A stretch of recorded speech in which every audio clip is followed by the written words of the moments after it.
Hey guys, you're welcome back to my channel. My name is Tessie and thank you so much for stopping by. Truly they say wonder shall never end. Meet Ramat Messi, a mother of 5 who forged the signature of President Muhammadu Buhari's late chief of staff, Abba Kyari, to deceive the general public and defraud them of their hard-earned money. Ramat Messi is a mother of 5 and also a wife living in Abuja. But this woman has made a choice that would change her life forever. In 2019, Ramat Messi was arrested by the Independent Corrupt Practices and Other Related Offences Commission (ICPC) for fraud and forgery. She was accused of using fake documents and pretending to be someone she wasn't in order to get money from innocent Nigerians. Now, who is Ramat Messi? What drove her to make such dangerous decision, and how did she think she could get away with such serious crime? As we dig deeper into her story, we find out that Ramat Messi was not always a criminal. She was once a hardworking woman living in Abuja, trying to make a living and provide for her family. But something changed inside of her. She started to feel desperate, like she needed more money and status to be happy. And that's when she started down a dangerous path. She began to use fake documents and pretend to be someone very important in the society, and this person was Abba Kyari, the late chief of staff of President Muhammadu Buhari. She promised people jobs and contracts and took their money in return, but she had no intention of keeping the promises because she was never Abba Kyari in the first place. Ramat Messi crime is a clever one, pretending to be a powerful government official with connections to the highest offices in the land. She promised people's jobs and contracts and took their money in return, but it was all a lie. She took fake documents and fake names to make herself sound important. She created fake companies and fake bank account to make it look like she was a successful businesswoman.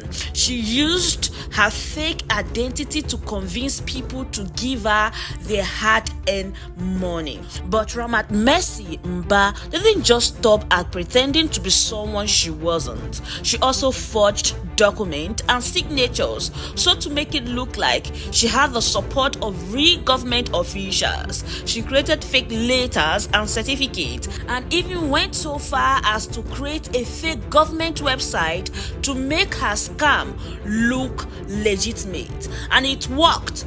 People believed her. They gave her their money and she took it. She used it to buy expensive cars and houses and to live a life of luxurious. But she didn't use it to help the people she promised to help. She didn't use it to create jobs or contracts. She just used it to line her own pocket. Ramat Messi's crime was a serious one. She didn't just hurt individuals, she also hurt the community. She damaged the trust and reputation of the government. She made it harder for real officials to do their jobs. She showed no remorse for her actions even when she was caught. The evidence against her was overwhelming. There were documents and witnesses and even recording of her making fake promises to her victims. The investigation into Ramat Messi's crime was a long and difficult one. It took months of hard work and dedication from the authorities to uncover the truth.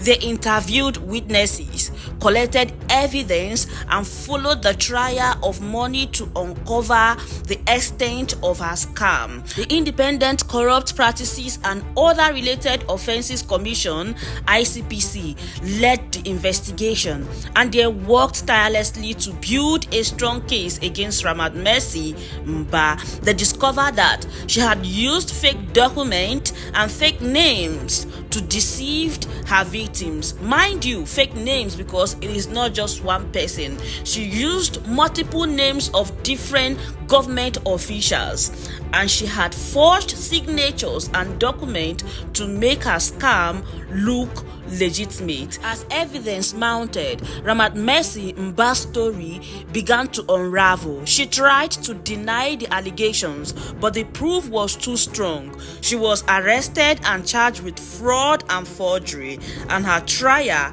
began. The trial was a dramatic one. Ramat Messi Mba's victim testified against her, telling the court how she had promised them jobs and contracts and how she has taken their money. The authorities presented their evidence showing the court the fake document and fake names she had used.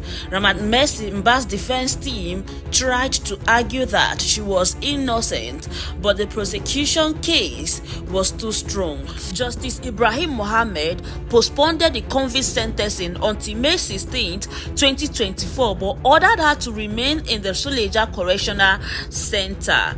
Now, as we wait for the sentencing, it is important to note that Ramat Messi crime had far-reaching consequences. She didn't just hurt individuals, she also hurt the community.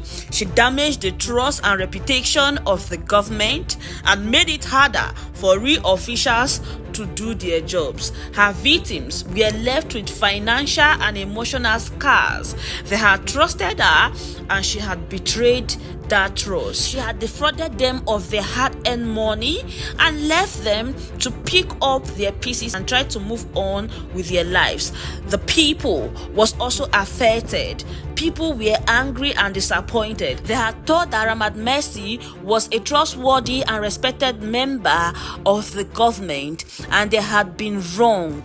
They felt betrayed and they felt hurt. Messi's family was also affected. They were shocked and ashamed by her actions, and they had to deal with the consequences of her crime. Imagine what the children will go through in school if the information ever comes out that their mother is the one that forged the identity of government officials to defraud the general public. The children could be bullied with that, and you know what that means. In the end, Ramat Messi's crime had a big impact. She had hurt many people and she had damaged the trust and reputation of the government, and she will definitely pay for these crimes. And we are talking about years imprisonment. We can learn from this that corruption and fraud can have serious consequences. We can learn that breaking the law and hurting others can lead to serious punishment. Yes, we know that Nigeria is a lawless country, but it does work when it has to do with the common man in the streets. My 2 cents to the government concerning this is they should also use this energy to go after criminal elements in the government. And that is it for you all, my people. I'm gonna drop it here and let you all share your thought with me on the comment section. Please don't forget to like, share and subscribe, and I will see you all in my next video. Bye bye.